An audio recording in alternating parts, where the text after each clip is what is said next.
17 বছর ধরে যে আরসিবি টিমকে সবাই ললিপপ বলে গালাগালি দিয়েছে, ট্রোলিং করেছে, অপমান করেছে, 17 বছর ধরে যে বিরাট কোহলিকে সহ্য করতে হয়েছে, যে বিরাট কোহলি কখনোই আইপিএল ট্রফি জিততে পারবে না, সেই আরসিবি এবং বিরাট কোহলির দল back to back IPL trophy জিতল বন্ধুরা।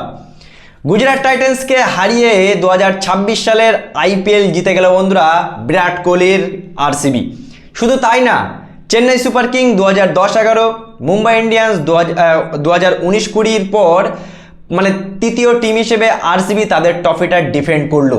বন্ধুরা 17 বছরে আরসিবি যে স্বপ্নটা দেখছিল ব্যাক টু ব্যাক দুটো ট্রফি কিন্তু সেই আরসিবি জিতে গেছে।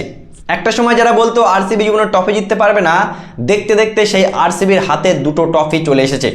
আমরা কিন্তু বন্ধুরা কালকেই বলেছিলাম যে শুভমান গিল আর সাই সুদর্শনকে আউট করলে আরসিবি একতরফা জিতবে, আরসিবি এই ট্রফিটা একতরফা জিতবে, আর সেটাই আমরা দেখতে পেলাম।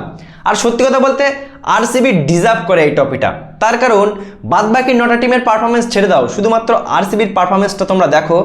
যে একটা প্লেয়ার, একটা টিম সেই শুরু থেকে each and every player, Virat Kohli দেখো প্রায় 700 রান করেছে, 28 উইকেট নিয়েছে ভুবনেশ্বর কুমার, যে ভুবনেশ্বর কুমারকে ভারতীয় দল থেকে বাদ দিয়েছে, জশ হেজালউড, কুনাল পান্ডিয়া, রজত পাটিদার, দেবদত্ত Padikkal, Rasikdar, each and every প্লেয়ারের কন্ট্রিবিউশনের কারণে আজকে আরসিবি এই ট্রফিটা জিতেছে। আরসিবি কিন্তু একটা প্লেয়ারের দমে এখানে আসেনি। উল্টো দিকে গুজরাট টাইটান্স, শুভমান গিল, সাই সুদর্শন, সিরাজ রাবাডা, 4টে প্লেয়ারের ভরসা এসেছিল। বিশেষ করে আমি বলবো শুভমান গিল আর সাই সুদর্শন, এই দুটো প্লেয়ারের উপরে ভরসা করে তোমরা ট্রফি জিততে পারো না। গুজরাট টাইটান্স তারা 2023-এর পরে 2026-এ মানে তারা দুটো ফাইনালে হেরে গেল, মানে 5 বছরে 3বার ফাইনালে উঠে দুটো ফাইনাল তারা পরপর হেরে গেল। এটা দেখে খারাপ লাগছে, কিন্তু ডিজার্ভিং টিম হিসেবে কিন্তু আরসিবি জিতেছে এবং আরসিবি ডিজার্ভ করতে এই ট্রফিটা।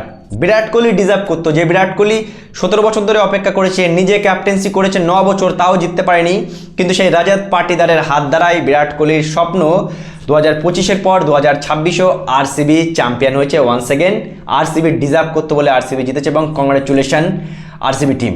বন্ধুরা কি বলবে, যে আরসিবি টিমকে একটা সময় লোকে ট্রোলিং করতো, মানে ট্রফি জিততে পারতো না, ললিপপ ললিপপ বলতো, দেখতে দেখতে সেই আরসিবি দুটো ট্রফির মালিক হয়ে গেছে। কি বলবে বন্ধুরা আরসিবির এই পারফরমেন্স নিয়ে, অবশ্যই জানাবে কমেন্ট করে। ভিডিওটি ভালো লাগলে শেয়ার করে পেজটা অবশ্যই ফলো করে দেবে।